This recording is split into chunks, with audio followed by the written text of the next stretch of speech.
The chainsaw's roar at 2:17 a.m. wasn't what woke me. It was my 7-year-old daughter Emma's scream from the backyard. "Daddy, the man is cutting up Mommy's car!"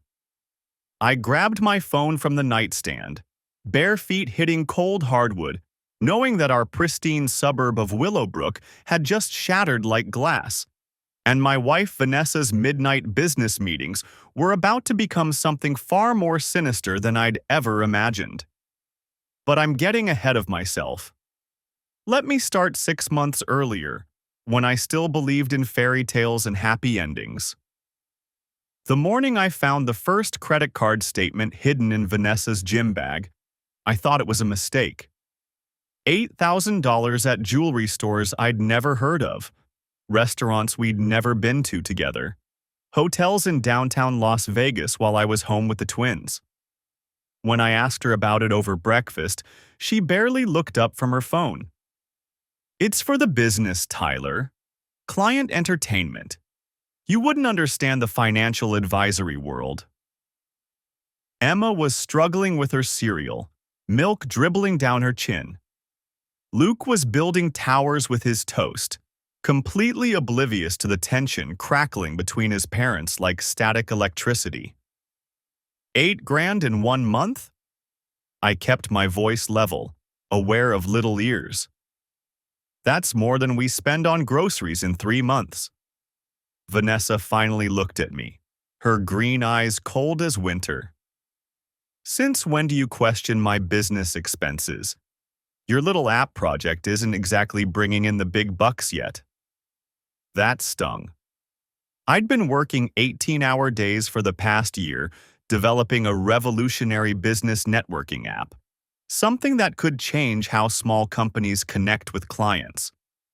The prototype was almost finished, and early beta tests showed promise. But she was right. It wasn't making money yet. "I'm just trying to understand." "Daddy, can you drive us to school?" Emma interrupted, sensing the tension even if she couldn't name it. "Mommy has an early meeting." Vanessa was already standing, designer handbag slung over her shoulder, keys jingling. "Blake's coming by at 9 to check the pool chemicals. Make sure you're here to let him in." Blake Torino, the handyman Vanessa had hired through our HOA to maintain our backyard oasis. 29 years old, tattoos snaking up his forearms, always showing up when I wasn't home. I'd met him exactly once in the 3 months since Vanessa started coordinating his services for the neighborhood. "Why can't he come when you're home?" "Because I have clients to see." She kissed the tops of the kids' heads, avoiding my eyes. "Real clients, paying clients." The front door slammed behind her, leaving me with 2 confused children and a growing pit in my stomach. After dropping Emma and Luke at Willowbrook Elementary, I sat in the school parking lot scrolling through our bank statements on my phone. The patterns were subtle at first. Small cash withdrawals, payments to companies I didn't recognize, restaurant charges that didn't match our family outings. But when I started adding them up over the past 6 months, the picture became crystal clear. My wife was living a double life.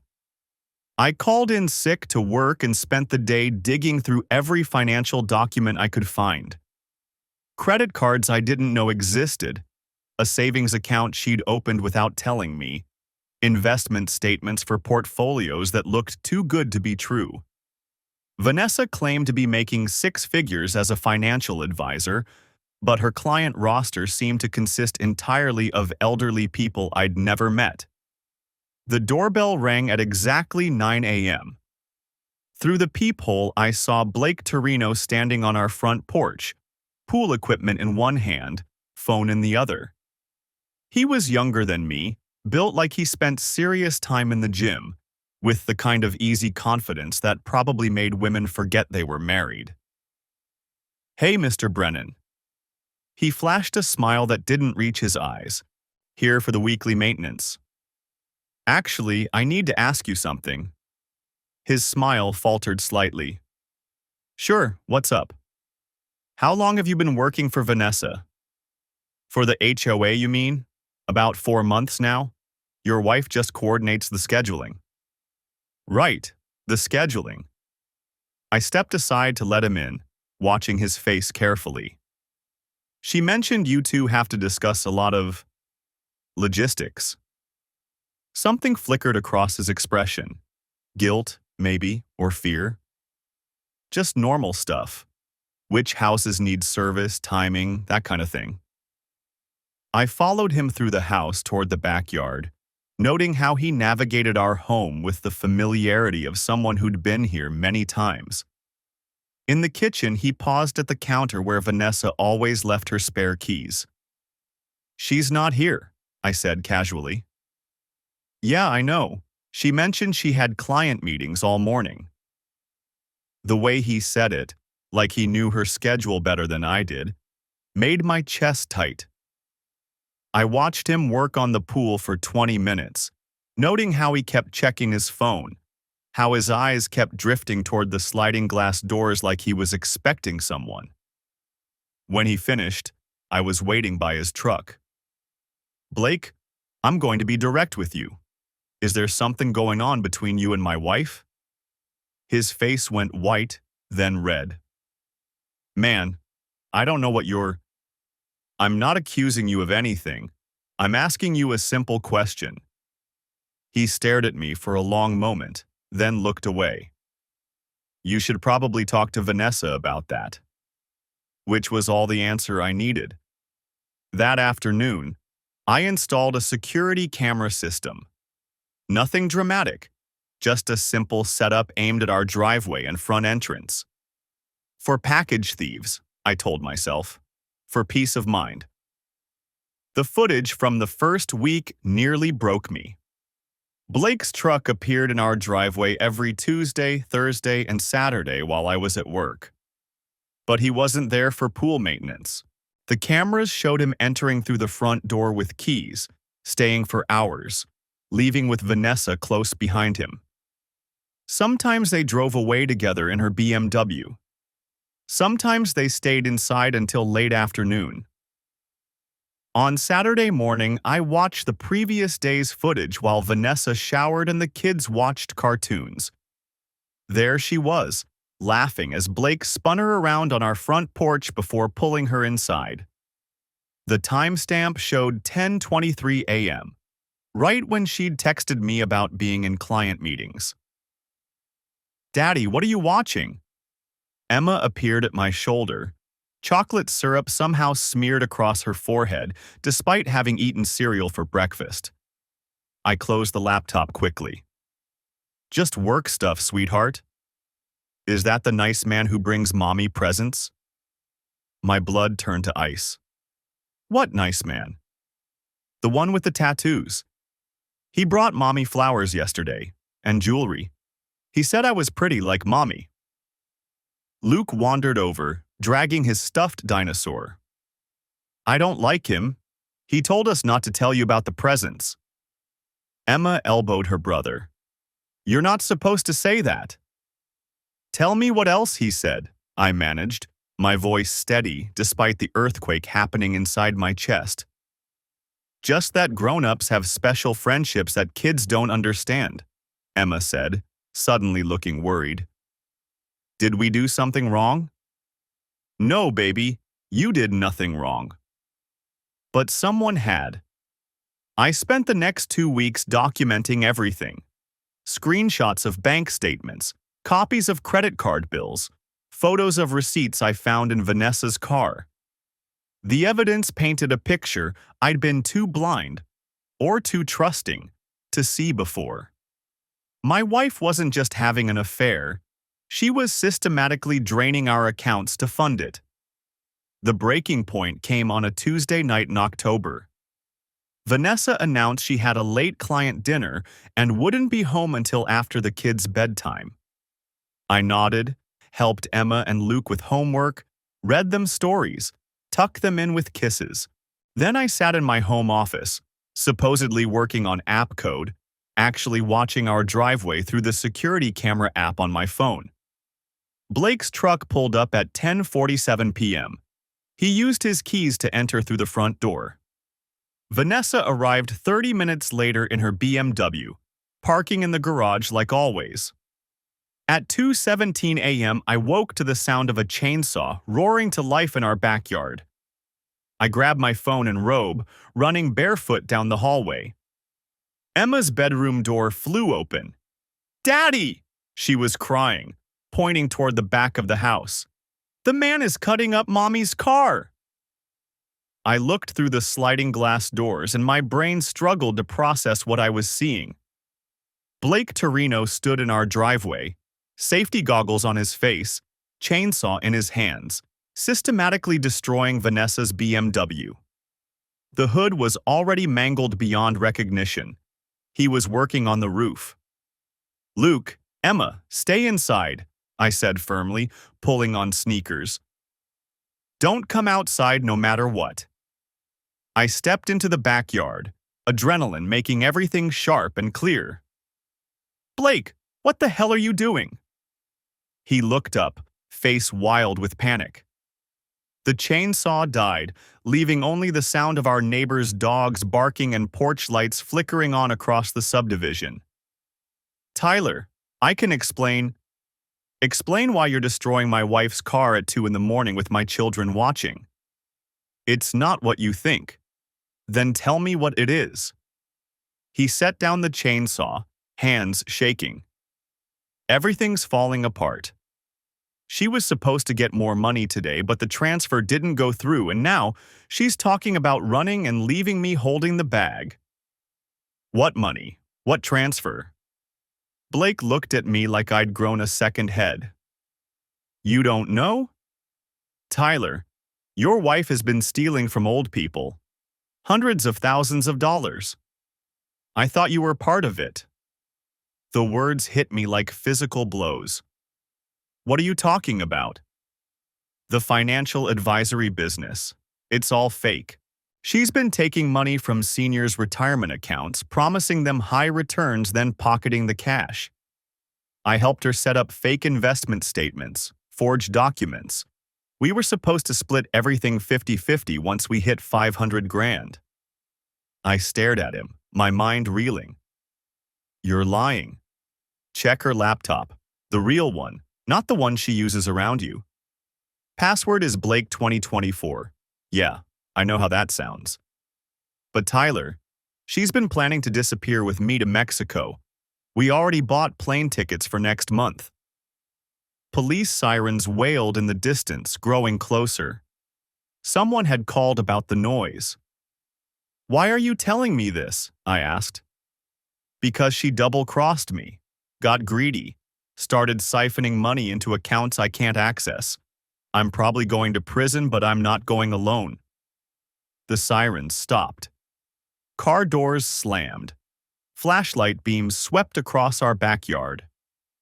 "Sir, step away from the chainsaw," a voice called from the side gate.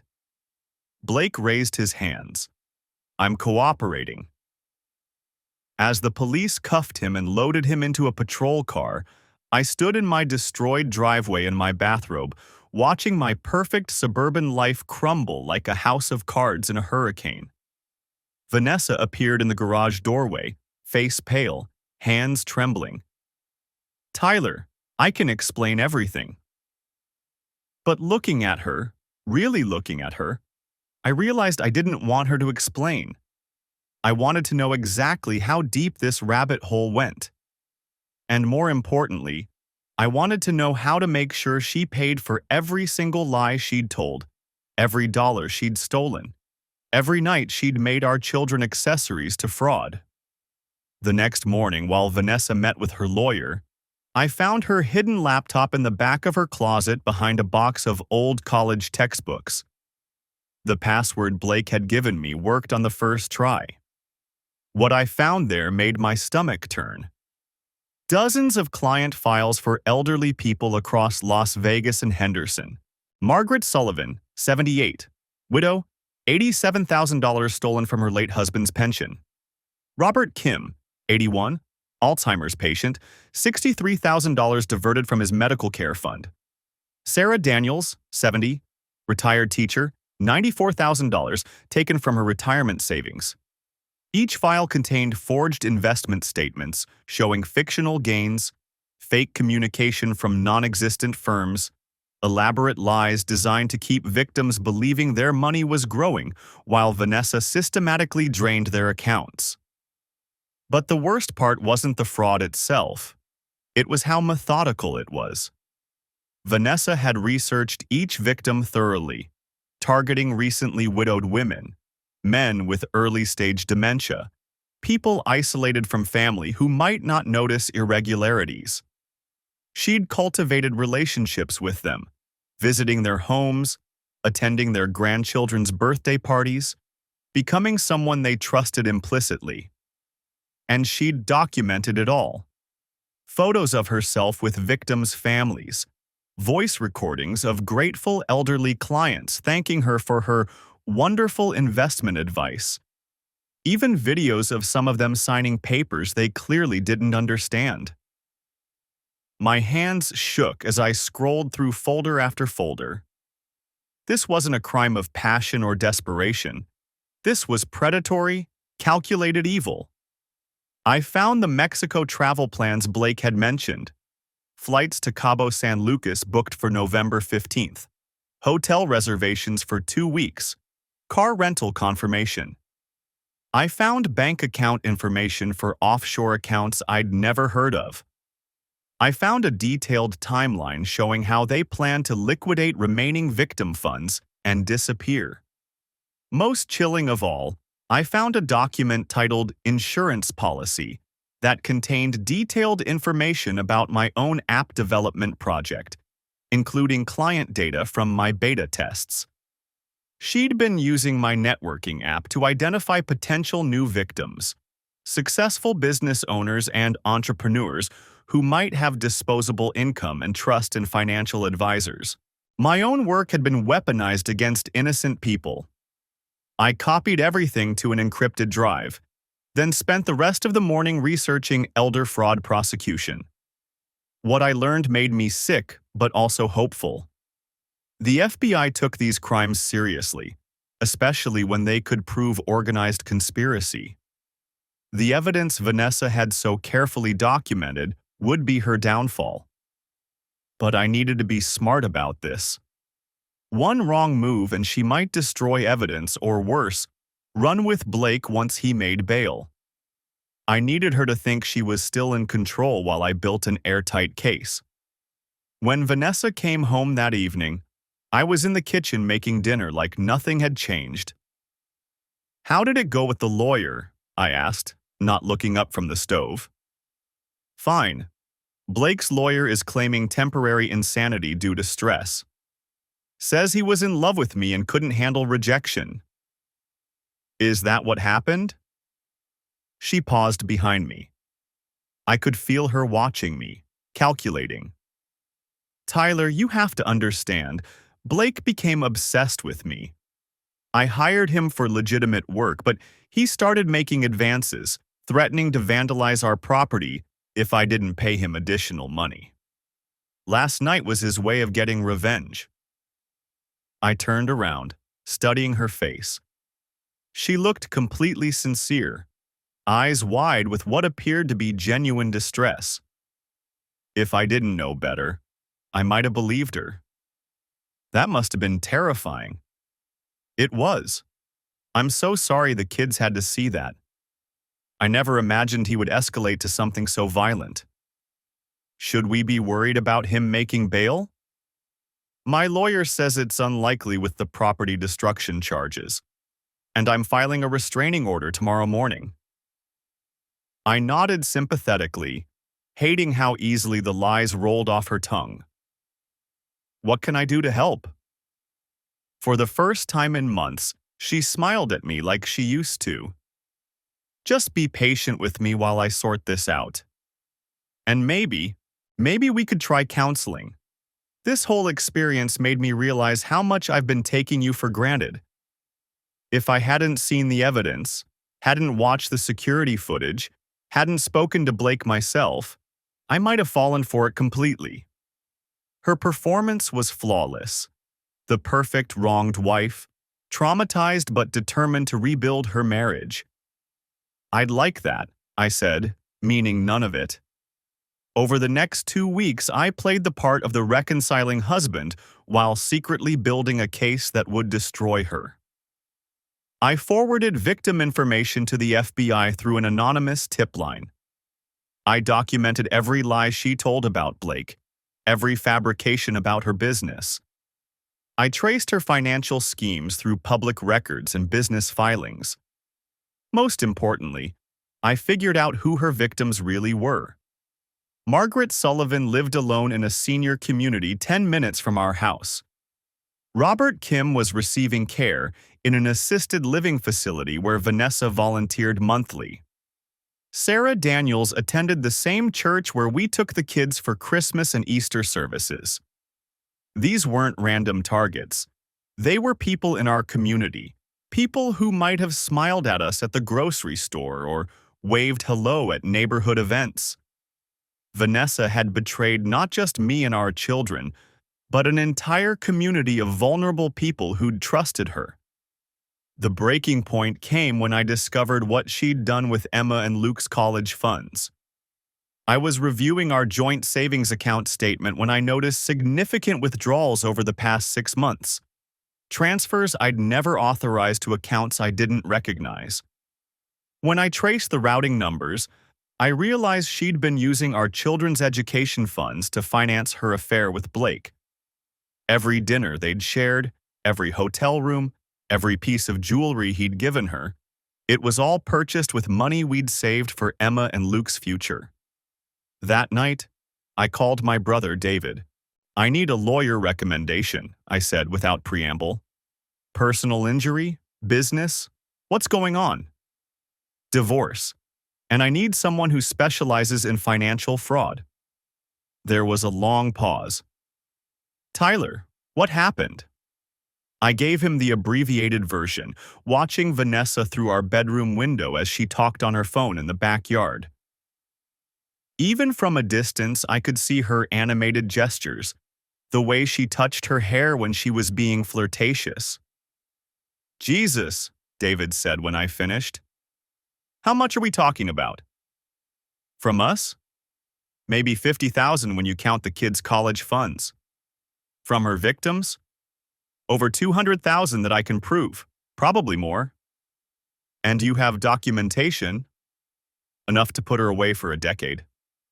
Okay, I'll text you contact information for someone who can help. But Tyler, be careful. If she realizes what you're doing, she won't. She thinks I'm the same trusting guy she married. But I wasn't. The past month had stripped away every illusion I'd had about love, marriage, and human nature. I'd learned that people could lie so convincingly that truth became negotiable. I'd learned that someone could share your bed, raise your children, and plan your destruction simultaneously. Most importantly, I'd learned that sometimes the only way to protect innocent people is to become someone you never thought you'd be. The lawyer David recommended was named Janet Richardson, a former prosecutor who specialized in white-collar crime and high-conflict divorces. Her office was in a gleaming tower downtown, all glass and steel and expensive furniture that announced she won more cases than she lost. "Tell me everything," she said after I'd summarized the situation. I handed her the encrypted drive containing copies of every piece of evidence I'd gathered. "It's all there. Bank records, forged documents, victim information, Blake's confession on police tape, security footage showing their affair." She spent 20 minutes reviewing the files while I sat in nervous silence, watching Las Vegas sprawl out beyond her floor-to-ceiling windows. "This is extremely comprehensive," she said finally. "Where did you get police tape?" "I requested it through public records. Blake's arrest is a matter of public record." "And your wife doesn't know you've been gathering evidence?" "She thinks Blake was stalking her, and that I'm the supportive husband helping her recover from trauma." Janet smiled for the first time since I'd entered her office. How long can you maintain that performance? As long as it takes. Good, because we're going to need time to coordinate with federal prosecutors. Elder fraud cases require careful handling to protect victims' privacy and maximize recovery of stolen funds. What's the timeline? FBI will want to interview you within the week. They'll need your cooperation to build a criminal case that ensures she can't claim she was manipulated by Blake. After that, we file divorce papers that protect your parental rights and financial interests. And the children? That's where this gets complicated. Vanessa's criminal activity is actually helpful for custody. No judge wants to award parental rights to someone who used their children as unwitting accomplices to fraud. But we need to document how she involved them without traumatizing them further. I thought about Emma mentioning the nice man who brought gifts, Luke saying he didn't like Blake, both children being told to keep secrets from their father.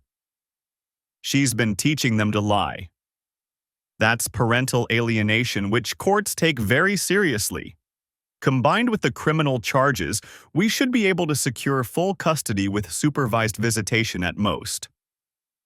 Walking out of Janet's office, I felt lighter than I had in months. Not happy. I wasn't sure I'd ever feel truly happy again, but focused, determined. For the first time since discovering Vanessa's betrayal, I had a plan that went beyond just surviving.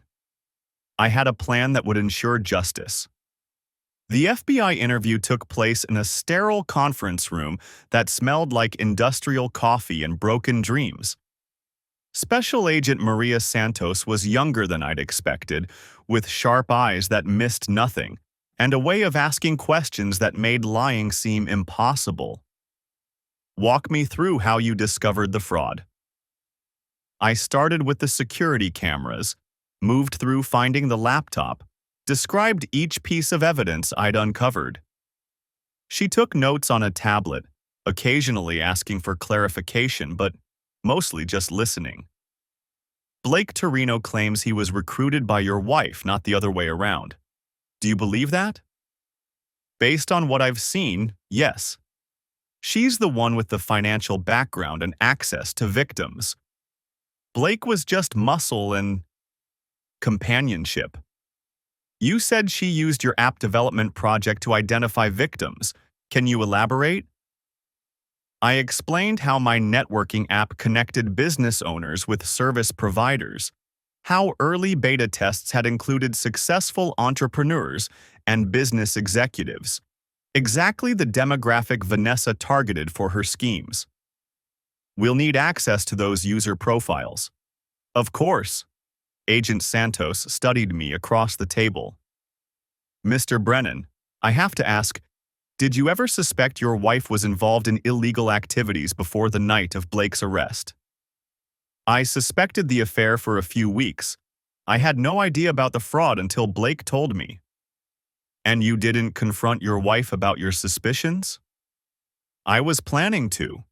I wanted evidence before I accused her of anything. That turned out to be fortunate for us and for her victims. What happens now?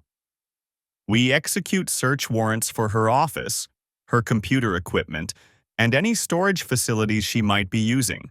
We interview victims to document the full extent of the fraud, and we build a case that ensures she can't claim she was Blake's victim instead of his co-conspirator. How can I help? Keep doing exactly what you're doing. Let her think she's controlling the narrative while we gather evidence. Don't change your behavior. Don't ask leading questions.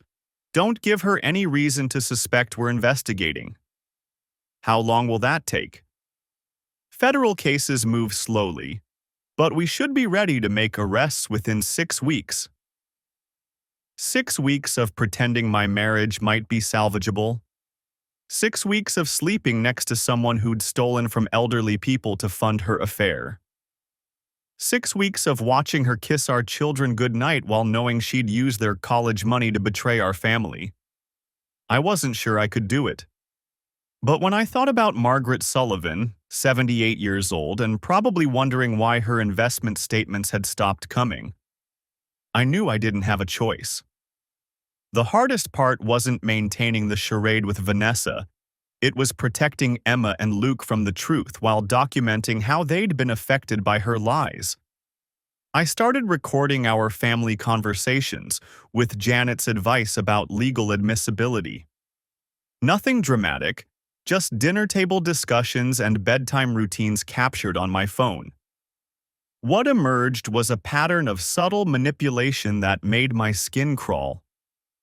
Emma, remember how we talked about keeping family business private? Vanessa said one evening while I helped Luke with homework.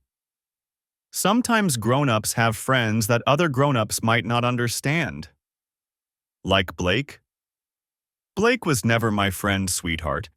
He was just a confused man who misunderstood Mommy's kindness. Emma looked puzzled. But you said he was your special friend. You said some friendships had to be secrets.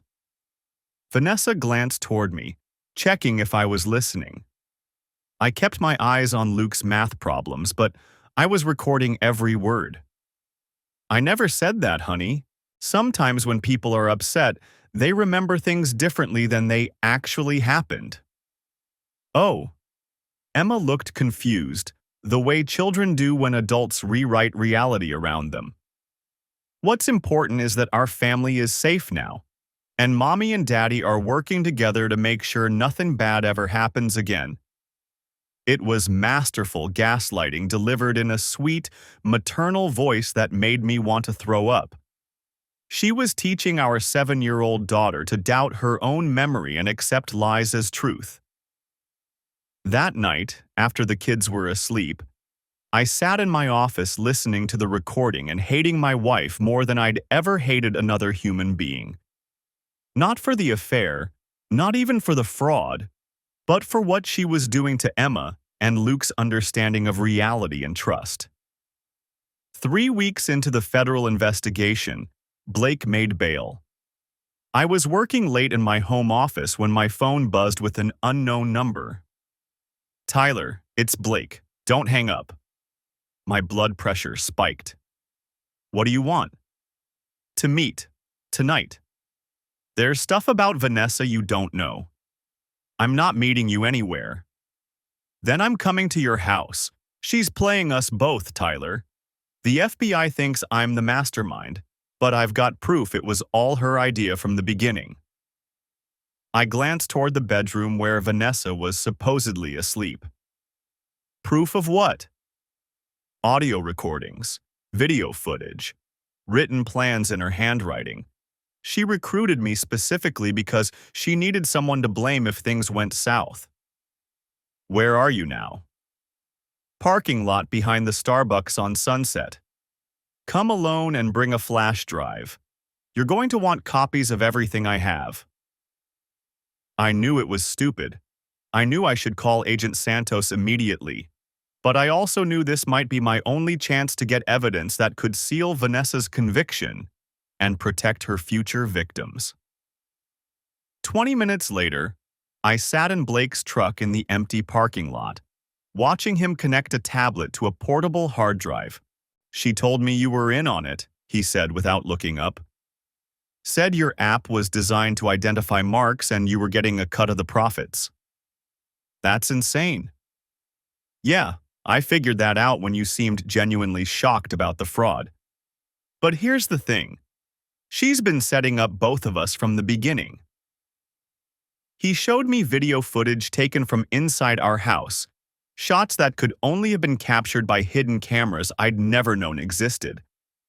There was Vanessa explaining her investment strategy to Blake, coaching him on how to forge documents, promising him 50% of the profits once they reached their target.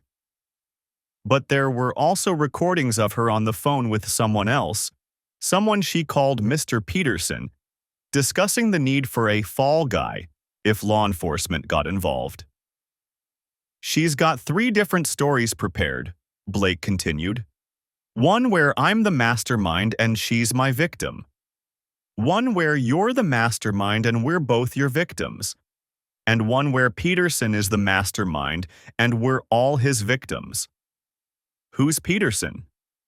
No idea, but she's been reporting our progress to him weekly, and she's got financial records showing payments to him that I never received.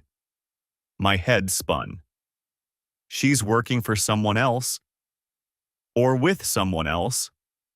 Point is, this fraud ring is bigger than just her and me, and she's been documenting everything so she can flip on whoever she needs to flip on. Blake handed me a flash drive containing copies of everything he'd shown me. The FBI offered me a plea deal if I testify against Vanessa, but after seeing this, I think they need to know there are other people involved. Why are you showing me this? Because she's going to try to pin everything on you next? That app of yours? She's been telling Peterson it was designed specifically for victim identification. She's got fabricated emails between you two discussing target demographics and client psychology. I stared at the flash drive in my hand, realizing how precarious my position actually was. Vanessa hadn't just been stealing from elderly people. She'd been building a case to frame me for the entire operation. What do you want from me? Help me prove Peterson exists. Help the FBI understand this is bigger than a two-person operation. And watch your back, because when Vanessa realizes her first two strategies won't work, you're going to become her primary scapegoat. I drove home through empty streets, paranoid about every car that seemed to be following me, every shadow that moved wrong. In my garage, I sat in the darkness for 10 minutes before going inside, trying to process what Blake had revealed. Vanessa was awake when I entered the bedroom, sitting up against the headboard with her phone in her hand.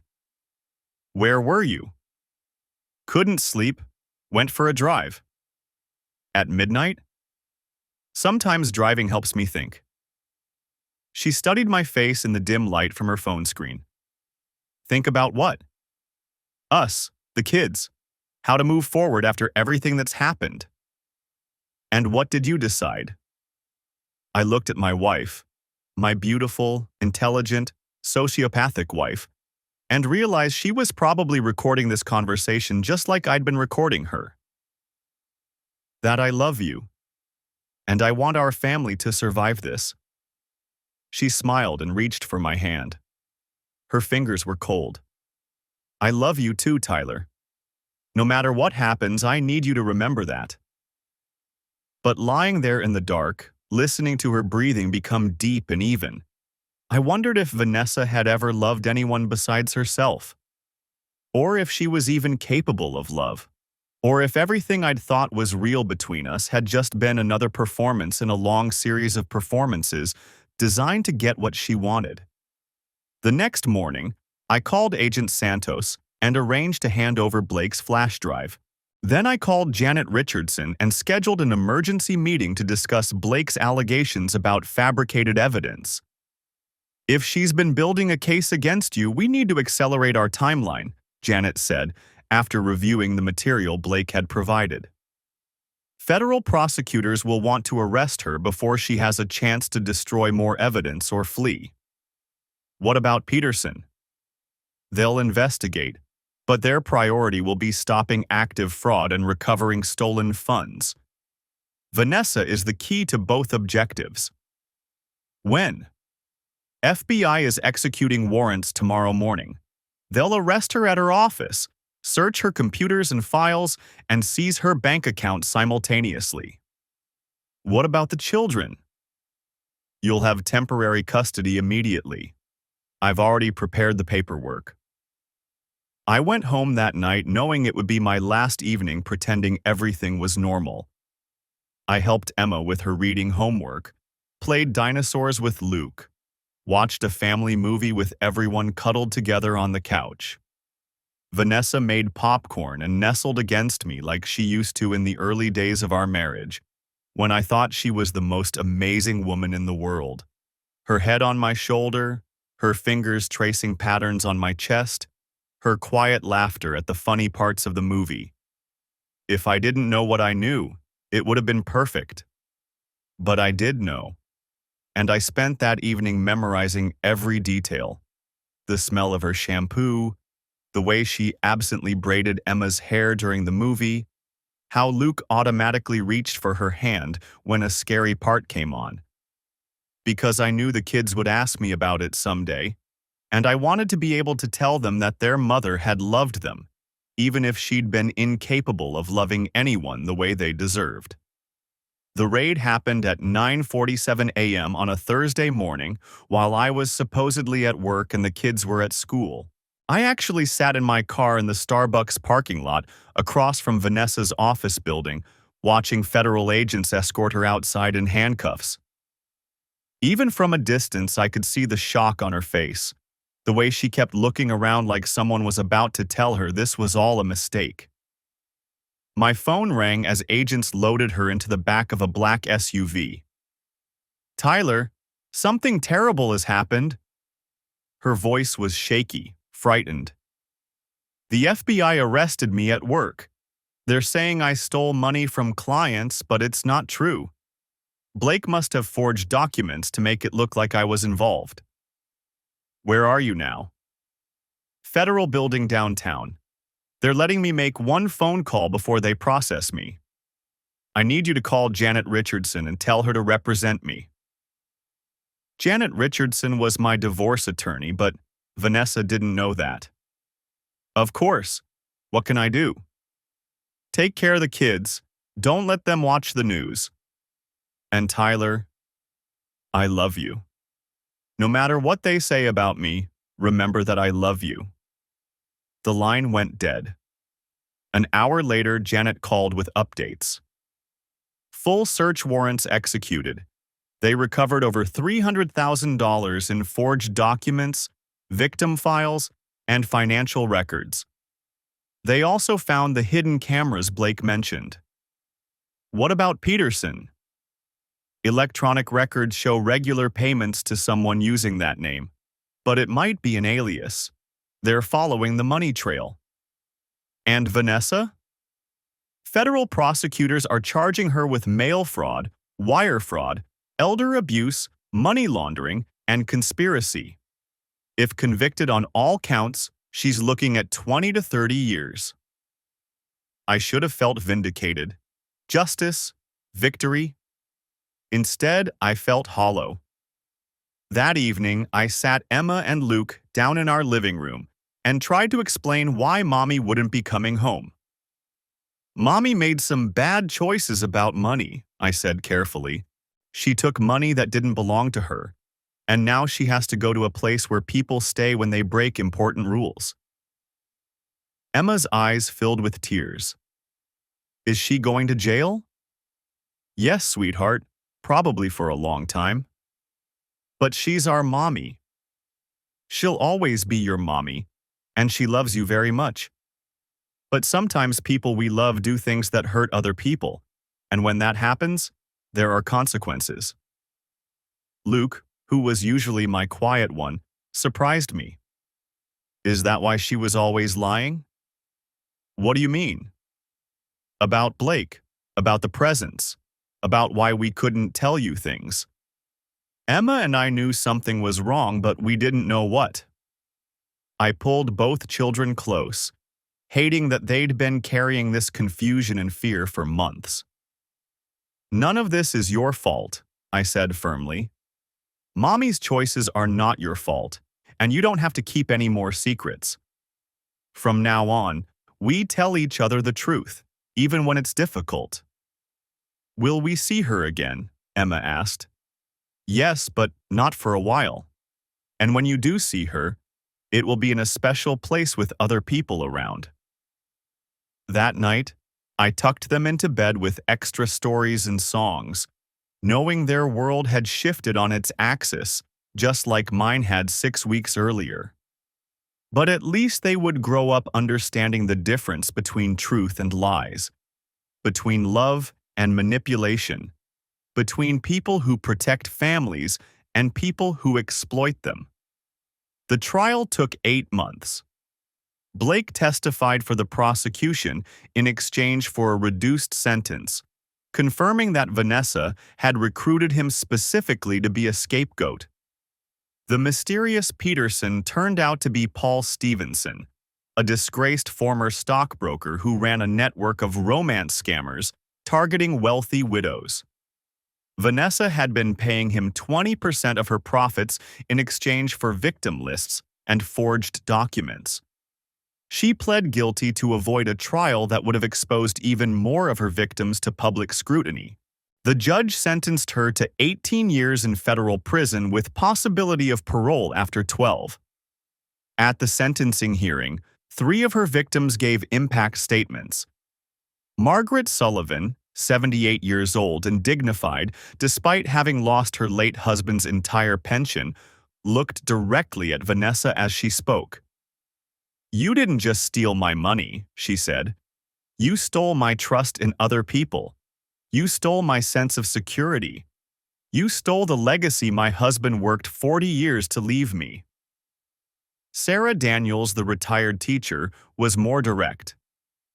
"I hope you think about all the children who won't go to college because you stole their grandmother's savings.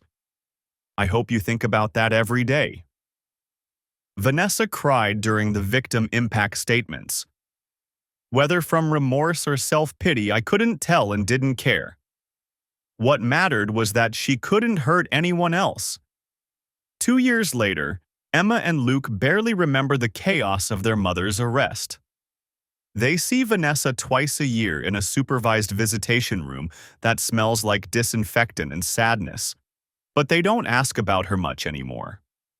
I finished my networking app 6 months after the trial ended, partnering with a security firm to help small businesses protect themselves from financial scammers.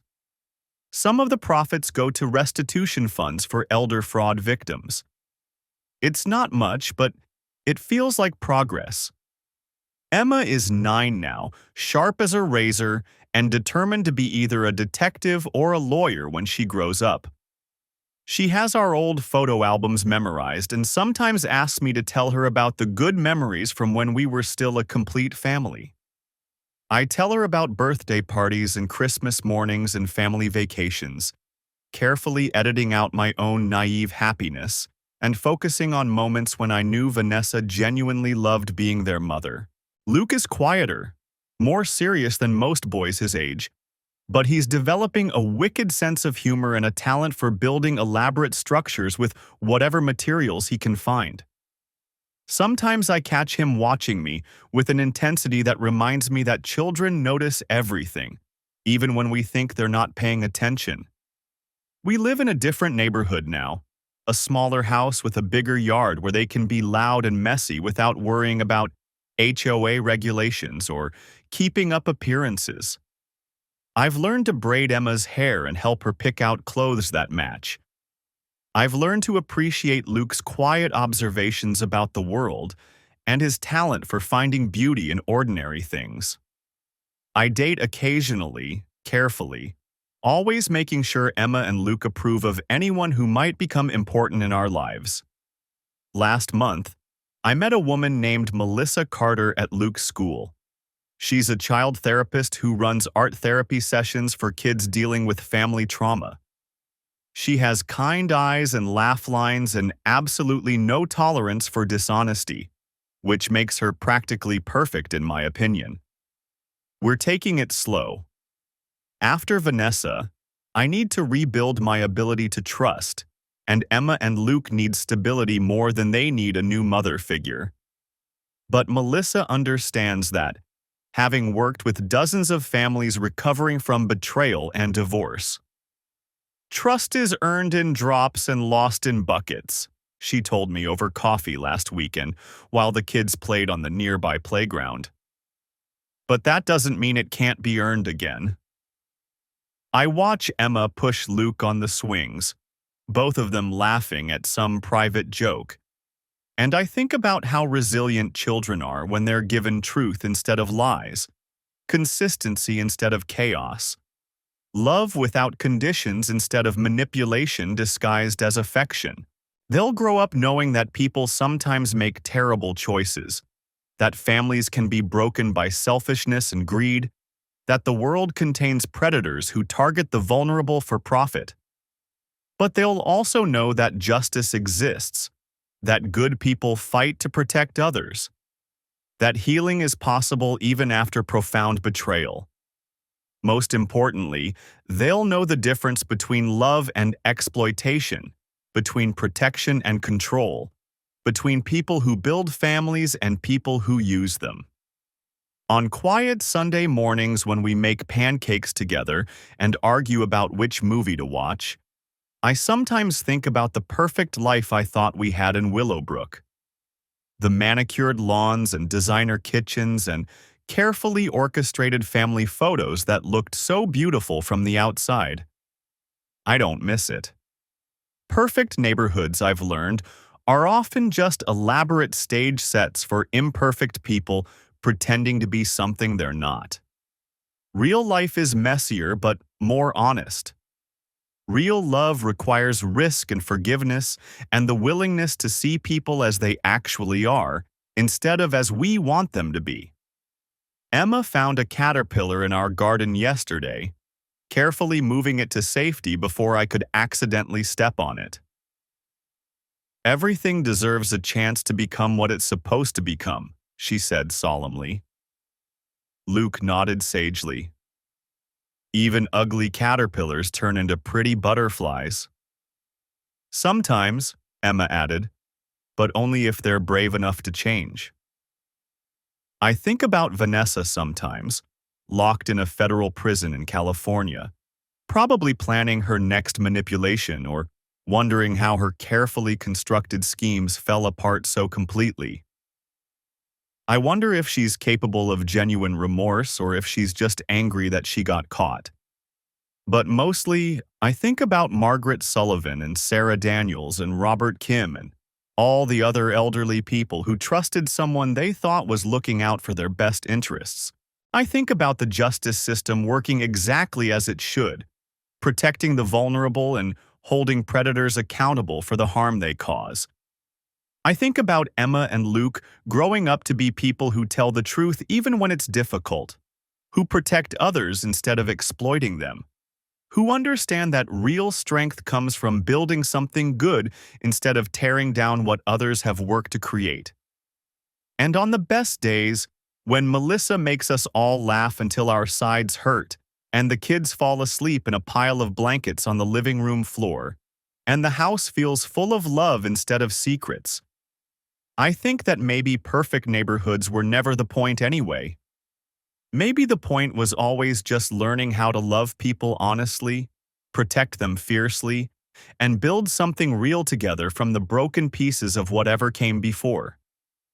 The chainsaw that woke me up that night didn't just destroy Vanessa's car. It shattered every illusion I'd built about marriage and trust and human nature.